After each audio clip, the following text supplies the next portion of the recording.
Hi, friends. Thank you so much for joining me for another great conversation. I am here with my girl, Taylor. Hey. And we are both at the end of our seasons. Taylor just shot her last wedding this past weekend. It was kind of a last minute booking for you. It was, yes. They signed the contract like 10 days before the event. It was an $18,000 wedding for me, so I was happy to get like some extra Christmas money, I guess, that I wasn't like planning on having. But now we are both done with our season, ready to pop the champagne and kick back with my feet on the coffee table and dive into the Netflix shows that I've been flagging to watch in the off season. So I'm pretty excited to take a break. Oh my goodness. Well deserved. Taylor actually took a full day off yesterday. She texted me. I was like, I'm taking a full day off. And I haven't done that in months. And I actually did the same thing last week. It had been months since I took a day off. And I was watching a cheesy Christmas movie on the couch. Paul walked out and was like, what is going on? Are you not working? And I'm like, no, I'm not. Don't ask me about it. I'm just so, we all hit a level of burnout at this point and I think that it's really important to lean into what invigorates us, keeps us happy. It could be Christmas movies on the couch, or it could be running some fun errands to Home Goods. That could be another one of my love languages. Or for Taylor, spending $1,000 on Christmas decorations. I am not sorry in the least that I bought every item from the Studio McGee line at Target. It's fine. Amazing. Real quick, Taylor, when does your season start next year? I don't have anything on the books until June, but it's not uncommon for me in January and February to get some May and then early June bookings. That's pretty typical for me. So as of now, June. What about you? We have a really good 3-day event at the end of February. So that's kind of not super typical but I'll take it. And then we kind of hit the ground running in August, 2 in August, 1 in May, and 3, potentially 4 in June. So it's going to be a heavier first and second quarter. And then we'll kind of see what we want to do for our quarter 3 and quarter 4. But we have a couple things, but again, we're scaling back a little bit. We're taking a max of 12, and I think we already have 8. So we're being pretty choosy about those last 4. Yeah, no, I love that. I think that you should be choosy, and you have so much going on with your corporate and commercial brand that's just thriving and level up. This past 12 months, we have really hit the ground running, and it's basically a full-time job in itself, if we're being completely honest. So scaling back on weddings is probably a good idea. So that is not what our guests today did, though. They had a very full season this year that has not ended yet, and we're getting into the middle of November. But we had Wild and Rome on the podcast, and we can't wait to share their interview with you.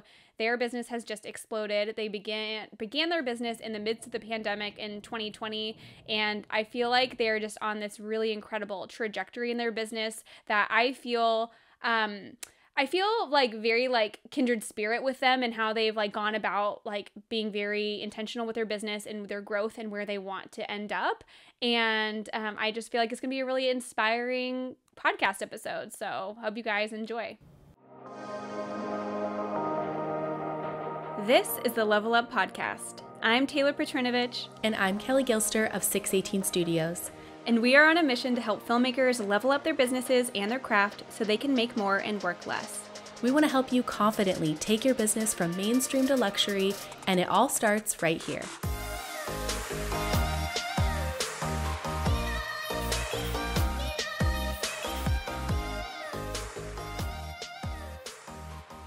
Well, Dryden and Emily, thank you guys so much for joining us on the podcast today. How are you doing? We are pretty good. Good. Busy. Yeah. Good. Busy are you guys is good. Still? Yeah, that's great. Are you guys still weddings ahead on your calendar for 2023? Yeah, I feel like we have way more than our peers do on our calendar. Yeah, most of our friends have 6. Yeah, most of our friends just did their last one, but I think we have 5 or 6 more left this year. And oh then my goodness. Usually we're done by December and we have all of January, February, and March off. But we have 3 in January this year, so we won't really be done until February. Some Never seasons stops. are just strange. Yeah. Well, we would love to give you an opportunity to introduce yourselves to our listeners. Tell us your names, your business, and just give us like a brief overview of how things are looking. Yeah, absolutely. So I'm Dryden. I'm Emily. She's my wife. I'm her husband. We do photo video for mostly destination weddings. We've really kind of broken into the destination market, I'd say, over the last year or two. Yeah. And that's kind of become the majority of our weddings now. And I would say 90 to 95% of our weddings are photo plus video as well. Yeah. Nice. And how long, which season is this for you guys? How many years have you been in business? Ooh, I think we actually just finished up season 3. yeah. Oh, wow. So you guys are We babies. still kind of babies. Yeah, Yeah. we're still kind of babies. I would love to hear just a little bit about your origin story. Paint the picture for us. Yeah, absolutely. Do you want to tell them kind of like pre-business, kind of your, because you were kind of the start of it, yeah. I mean, I have loved taking pictures since I was a kid, since I was probably around 12. My dad handed me his Nikon D70 like dinosaur camera with like a 1-inch screen on the back, and I kind of fell in love with it. I don't know, I went into college thinking I had to do something more quote-unquote real than photography, so I tried to do mathematics and computer science and that sort of stuff, and that just was not a match for me. And so when I met Dryden, he encouraged me to do what made me happy and be creative. And at the time, my college didn't have a degree in photography, so I went with video. Because it just felt like that was the best match for me at the time. Yeah. You want to take it over from there? Sure. So then in college, I was on a completely different career path. I used to be a professional magician, is what I used to do full time. So I used to like travel around doing shows and like just perform. And so she was actually, when we were dating, she did all my media coverage and everything like that. So that was where things were. And then come 2020, we got married. And I had a whole tour lined up for the fall and winter of 2020. And then obviously COVID hit, whole thing got scrapped. And next thing I know, we are about 2 to 3 months out from getting married, and all of our income just went out the window. Yeah. So we were like, well, we got to do something. We got to make something work. Might as well make it up. Might as well make it up. Hiring. Yeah. So I just got a job doing like technology sales with an old professor of mine from college. And Emily always talked about wanting to be like a stay-at-home wife and just kind of like keep it chill. And then after like 2 weeks, I came home from work and she was like, I hate this. I'm so bored. I need something to do. And you mentioned the idea of like trying out weddings and shooting weddings. So you started looking into it. And then after a couple of days, you were like, hey, I feel like this is going to be a lot of work. Would you mind, kind of coming along with me and doing this with me? So I was like, sure, you're going to have to teach me how to use a camera, but yeah. And she just kind of taught, we that weekend we sat in our guest bedroom, we had a bunch of whiteboards, and she just like drew out the parts of a camera and like taught me what aperture was and shutter speed and all those different things. And we just kind of went from there. Yeah. That's so fun. Amazing. Oh my goodness. So I love hearing everyone's like how everyone pivoted in 2020. So whether like for my husband and I, we had been in business for 10 years at that point. So we were pretty like well established in our careers in business. And then for you guys, you were just like, it kind of kickstarted your business. So that's really awesome. Yeah, it was crazy. We got weirdly lucky with like all of the weddings we started book. Oh, there's a cat. Sorry. We got weirdly lucky right at the beginning with all the weddings we booked happened to be like in the lulls where like guidelines started to lift a little bit and all those little things, where, the restrictions weren't as bad. It does kind of help to live in the South. It does help. Yeah, I was going to ask where you guys, in the South. Yeah, where are you guys based exactly? We live in Virginia. Okay, cool. Awesome. That's a great market there. Yeah, Taylor and I had it a little rough in California. So, but that's awesome that you guys were able to like find the waves and the peaks and valleys through the COVID restrictions and build your business in that. Yeah, it worked out pretty well. When we decided to start pursuing it, we remembered we had a friend's wedding we were going to in like 2 weeks. And we were like, and we remember hearing that they didn't have budget for a videographer. So we called them up. We were like, hey, if as our wedding gift to you, could we come film your wedding? And obviously they were like, yeah, sure. Why not? Why not, right? So then that's kind of how we did our first wedding. Amazing. We all have the same story. Like I shot my first wedding for free, second wedding for $300, third one for $500. Taylor came in hot at $875. $875. All right. I was And overcharging, I'm sure. I love No way. She knows her value. She knew her value from the very beginning. But so 3 years in now, how is your business looking? Are you guys full time now? It sounds like you guys are. Like you have so many events on the calendar. Yeah. Yeah, we went full time about almost 2 years ago now. Yeah. Yeah. So how many did you have for 2023? Can we talk about pricing? Like give us like an overview of what things look like. Yeah, absolutely. So our first year when we did weddings, we didn't know, like 2021, I guess we started 2020 like halfway through, and then our first full year was 2021, and we didn't know what a normal amount of weddings was. So we did like 42 weddings, like 43, and obviously it was exhausting. Yeah, that was bad. And obviously our goal It made like nothing, right? Yeah. Because yeah. And obviously our goal is always do less for more as we, each year. So then 2022, we did like, I think like 30-ish weddings. Yeah. And then this year, I think we did like 23, 25, somewhere like that. And then next year, we're hoping to sit around 18. Like, I think we're at 18, 19, which is how much we wanted to book for next year. And then we usually try to... Maybe we'll take an ideal one. Yeah, like let the nice ones trickle through. Like those little inquiries you get, they're like, okay, yeah, I really want to go shoot that wedding. But yeah, and then pricing wise, so for next year, we're looking at average bookings for video will be anywhere from $7,000 to $12,000 for video only or photo only. And then photo or video. And then video only will be anywhere from... Photo video, sorry. Yeah. Photo video will be anywhere from 10 to 18 next year. Yeah. Okay, cool. So you guys have learned so much about like pricing, and I love that you guys are already year 3 looking at like shooting less and making more. I think that like one of the biggest things that as entrepreneurs, filmmakers, photographers, we kind of like, we never really get to see like where we can take our businesses, and like we cap ourselves a little bit too early. So I'm so happy to hear that you guys have that plan in place, going from 42 to about 23 you said, and then down to 18. That's amazing. Yeah, our goal is to do, probably within the next 2 years, do a model where we only do one wedding a month, and we have like a calendar of each month listed on our website, and like as we book a wedding for that month will get like crossed off on the website. And just kind of like do it as like a very like, hey, when you book us for this month, you're going to be our only client, we're going to be giving you all of our attention, and kind of make it more of a very all-inclusive, not all-inclusive, but a very focused model. Yeah, a boutique model. Yeah. I think clients do appreciate knowing that they're not just like another number on your very full calendar. I think there's a lot to be said for that.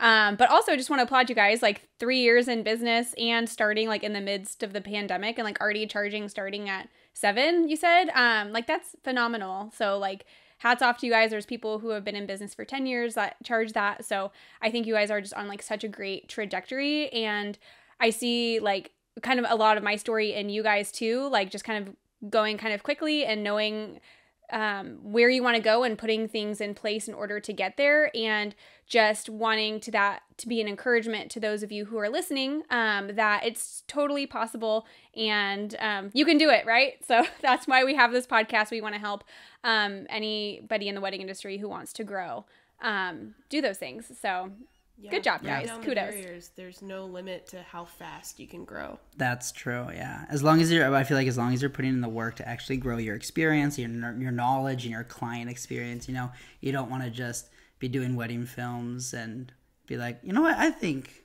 I can just go quadruple this with no good reason, without improving your business model and different things like that. Can we talk about that? Okay, let's dig into that. So what have you done over the last 3 years in order to like grow in pricing? Like what were those intentional things that you did to justify the price jump? It's a great question. I think a lot of our price jump has been because of our social media following going up quite a bit. So maybe that's not directly related to client experience, but a lot of our clients just love the fact that they could go viral on our Instagram or on our TikTok or something like that.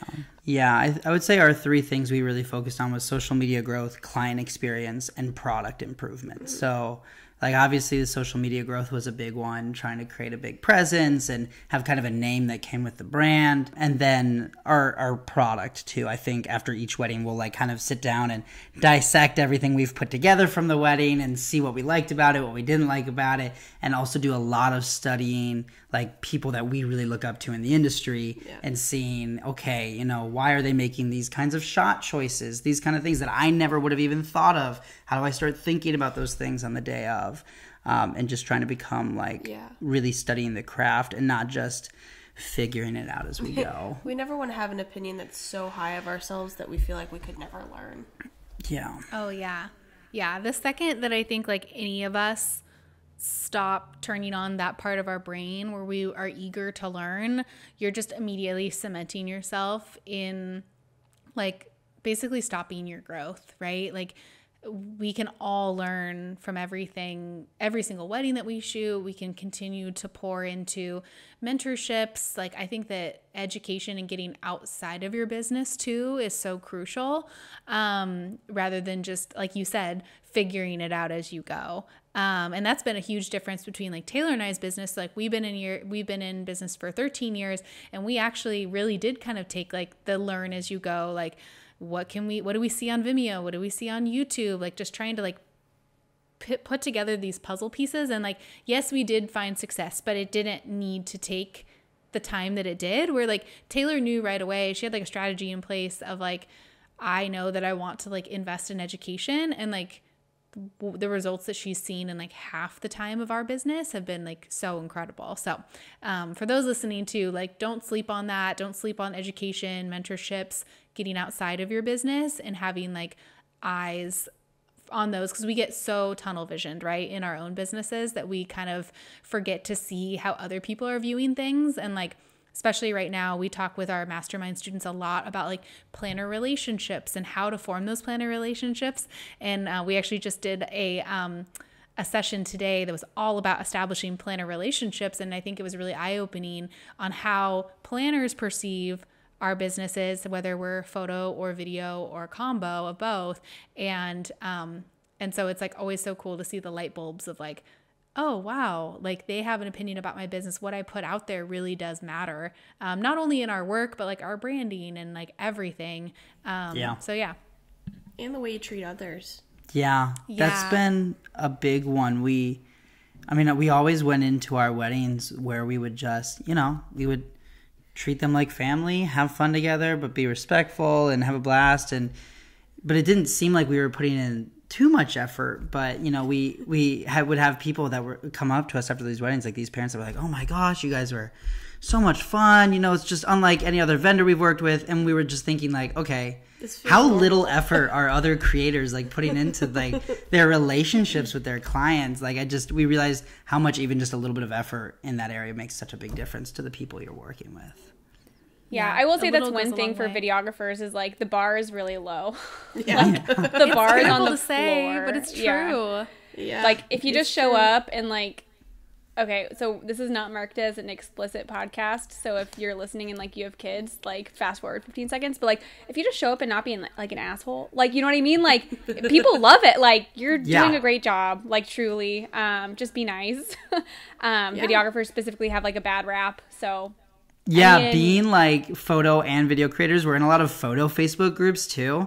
And like some of the horror stories that we hear from photographers talking about videographers, and we also hear it the other way. Obviously we know lots of videographer stories with horror stories about photographers. We've heard it both ways, but yeah, there's just some appalling stuff out there. Show up and be nice. End of story. That's it.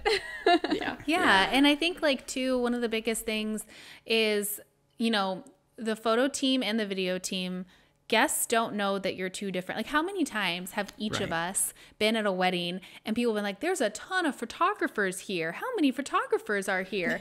I'm like, oh, it's actually like 2 photo, 2 video. And they're like, oh, in 2 different companies? You're like, yes, it's 2 different companies. Yes. And like, I'm sure you guys have, or like, you've had so many questions about it. And so in a guest's eyes, the photo and video team are paired together. And so that's why it is like so important for us as filmmakers to even just very bare minimum dress up showing the part, so that the photographers like aren't feeling like, shoot, like these guests are viewing these people as an extension of my brand and they're wearing like black jeans and like a t-shirt, right? Because that's how it looks, you know. Like we did a wedding a few weeks ago and they brought on a content creator. Even now, okay, the content creator is now wrapped in as the full team, and the content creator, it was a black tie event, wasn't particularly dressed the part, and it kind of just like brings down like the whole team, right? Yeah. So Absolutely. Just starting there, guys. Start there and be nice. On the note of content creators, when we first heard about content creators, we haven't worked with one, like a separate content creator yet. But we heard about people that were, and like it being like difficult with them not knowing, because they're not used to like the dynamic for photo video teams and like getting in the way and things. So we just like added it as an add-on to our thing right away, because we were like, if we're gonna have to work with another vendor, we'd rather be with someone we know and trust and like can work into our kind of framework of a wedding day. And as well, like we're just as invested in the day of content creation as the couple is, or as we are in the photo and video from that perspective, you know? It's so easy to think, oh, well, this is just another vendor. They have to take care of their own thing. But in this case, it's us. Yeah.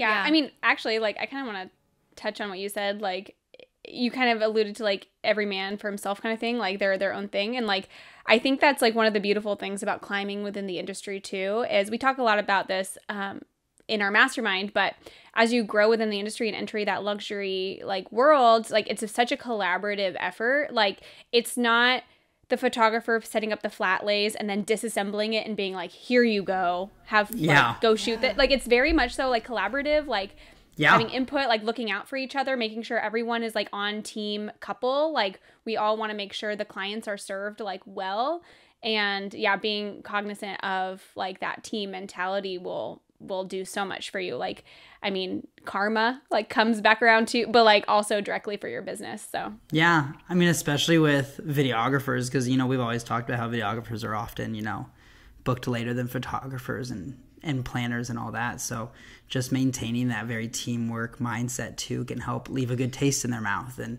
make them want to work with you again, and, you know, keep them on their list of people that they're suggesting to their couples too. So you guys had talked earlier, you guys are based in Virginia, but you had also said that you're, you know, in the past year, you've really tapped into the destination market. I know that there's a lot of people out there who are listening that want to know how you guys did that, what that looked for you guys. So can you share a little bit about how that all kind of came to fruition, what your strategy was and how you got there? It's all Dryden. It's definitely not all Dryden, but thank you. I would say the two biggest things that we knew right off the bat, at least was kind of our intuition and our best guess that we kind of pursued, and luckily it worked out, was social media growth and portfolio building. Those were definitely like the two big kahunas that we knew we wanted to hit pretty much as quick as we could. Social media wise, I just knew that, you know, the best way to reach other people that aren't where I'm living is through social media. That's where people are going to be present. That's where people are going to be looking for content.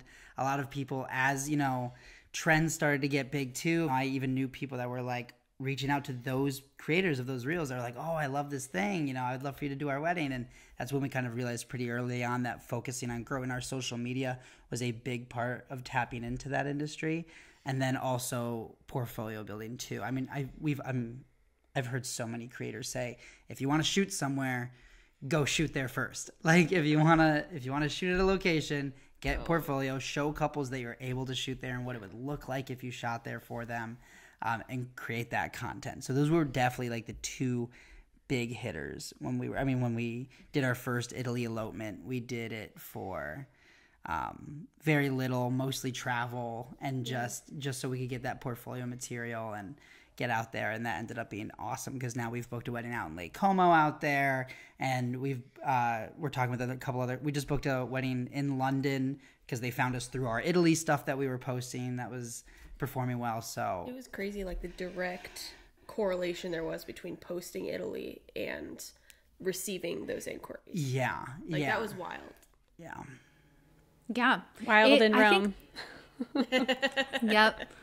I think that it doesn't take as much as what people think, right? Like, and I mean, we had Stanton Upson on the podcast a few months ago, and he said that he literally leveraged one wedding that he just had on his website for months on how he was able to build now this amazing destination brand.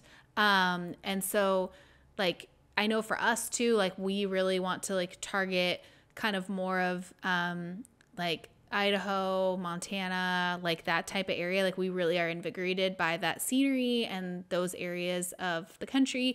And like we did one in Jackson Hole, and that has like really brought on so many inquiries in Sun Valley and Whitefish, Montana. And then we did one in Aspen. And so it's just building on that.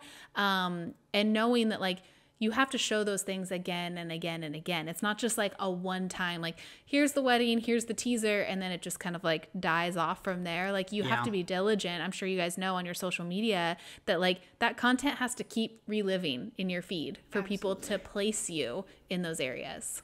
Yeah, when we first collected all that Italy content from that first elopement, I was putting all these reels together, and at first I was like, man, I feel like people are going to get annoyed. They're going to get bored. They'll be like, we've seen this wedding before. And I realized pretty soon that, like, I'm not posting this content for my followers or the people that are all already following us. I'm posting it for the people I want it to reach, the people that aren't following us yet, because I want it to bring in those kind of clients.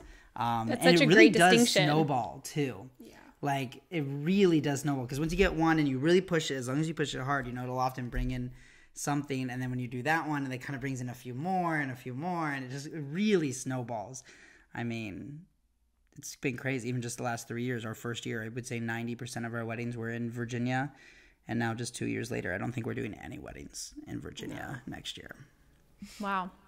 That's cool, you guys. It sounds like you're in such a good place. And I hope that we're very for lucky. those... Yeah. And and it's not just luck. Like it's also like there might be some luck in there, but you guys had strategy in place. Like you knew what you were going after. You knew the opportunities to go after, taking that Italy wedding for not very much money, right? You wanted that portfolio piece. So just having like clear and wise discernment, I think everyone can kind of take away, those listening, like being discerning about what is going to catapult your brand and your business into the next level. 100%. So true. I love that little phrase there. Being discerning. Yeah. Mm-hmm. Yeah, you guys were super discerning and all of that. And look where it's gotten you in 3 years. That's incredible. Yeah. Knowing what you want and chasing it is key with that too. Knowing, hey, this is my goal. Yeah. I think one of the biggest things we learned too was we knew first when we started the business, we outlined what we wanted to look like. Do we want to do destination weddings? Do we want to just stay local? What is our goal with this? And pretty soon we did realize, we're young, we like to travel. We don't really plan on having kids, at least while we're, for if we ever do, it would be a long, long time. And we'd rather, live that kind of fun traveling life now.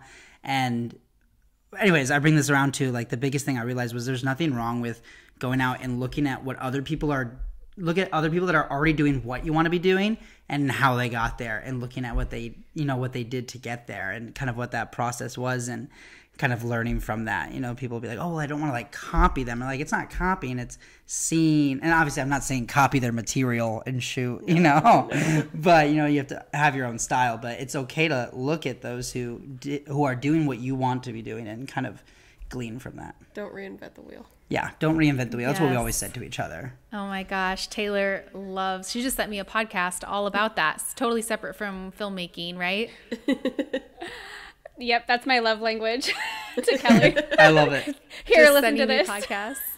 But it's so true. Like, man, we do this all the time where we look at like, even like students of ours where we're doing website, whether it's like Instagram or website, we're looking everything over and I think people try to think like, oh, maybe if I'm like just different enough, or I want to be really, really unique. And it's like, you're kind of missing the consumer, like how the consumers think. You kind of have to fall into this mold of how consumers interact, and then and then mirror that in your business, because if you're too different, if you're reinventing the wheel too much, consumers don't know how to natively follow that. And like we even go, Taylor, you were even saying like when someone's on a website, right, it kind of needs to follow this order of like at the top bar, right? And what was it? It was like home, about, portfolio. Contact.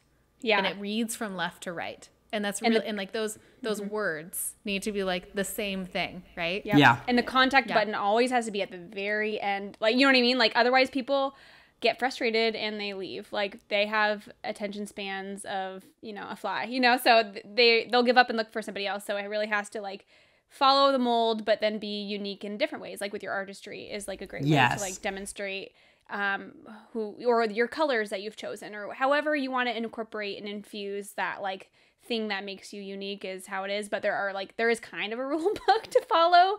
Right. So yeah, but let's pivot here because we are coming on to like a half an hour, and I want to make sure we save enough time for you guys to talk about something exciting that you have going on. So let's hear a little bit about that. Yeah, absolutely. So, you know, we were just talking about portfolio building being a very big part that we've learned for getting into that destination market. And we really realized that can be one of, if not the biggest parts.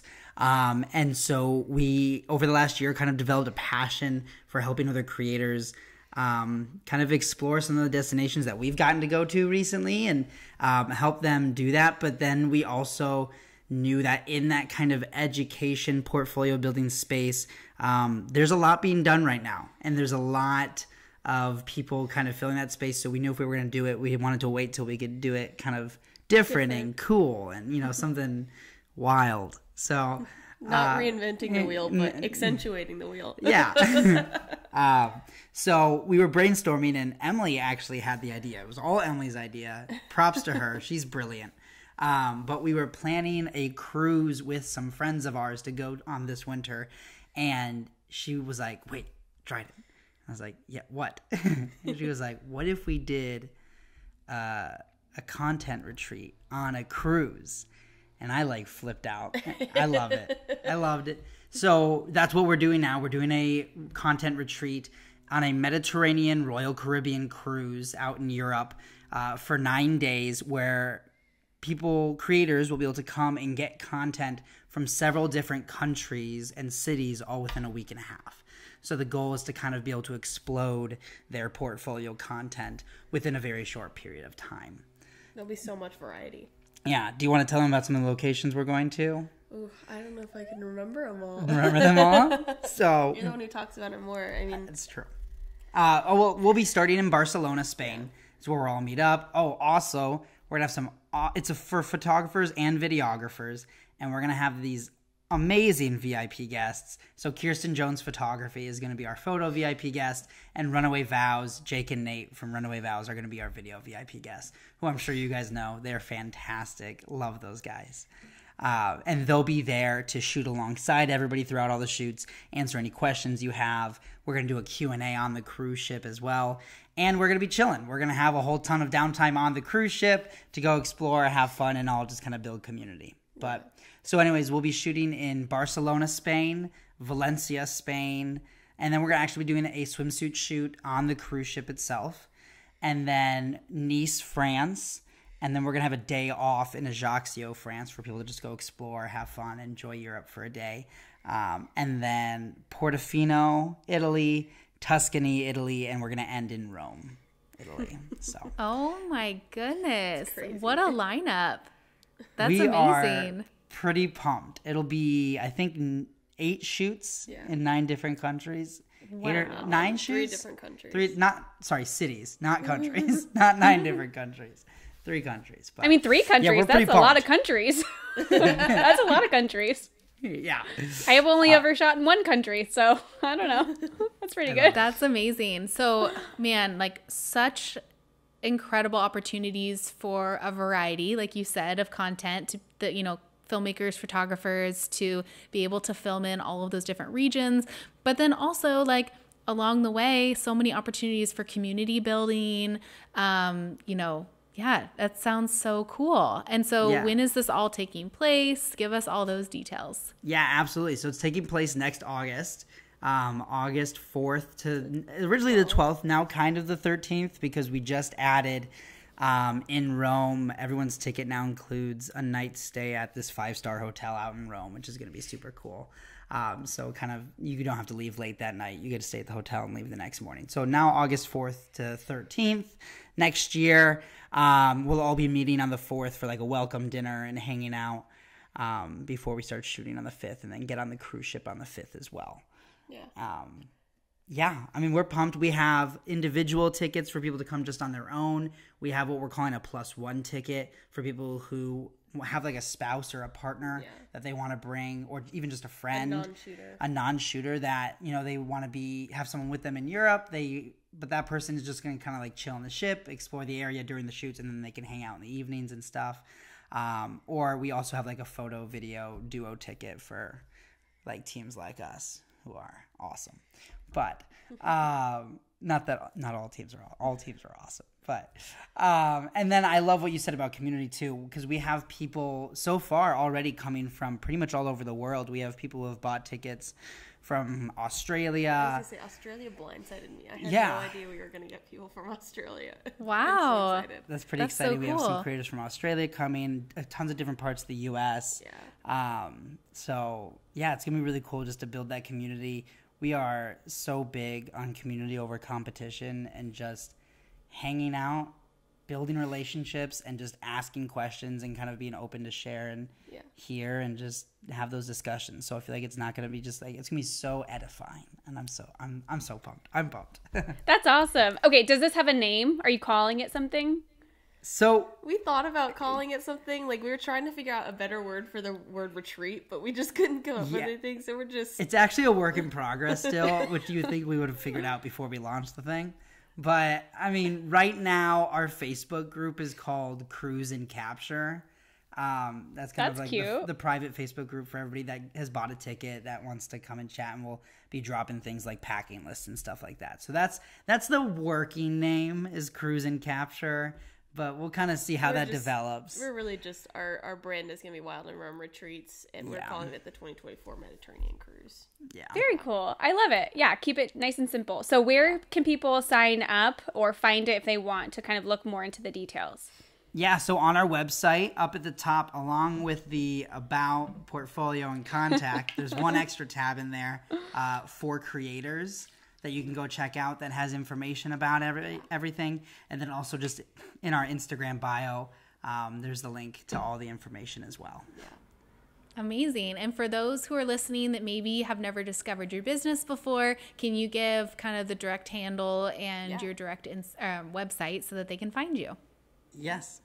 Our website is www.wildandrome.co, not .com. Because .com was expensive. Yes. And then our Instagram handle is also wildandrome.co. Yeah. And our TikTok, wildandrome.co. Consistency.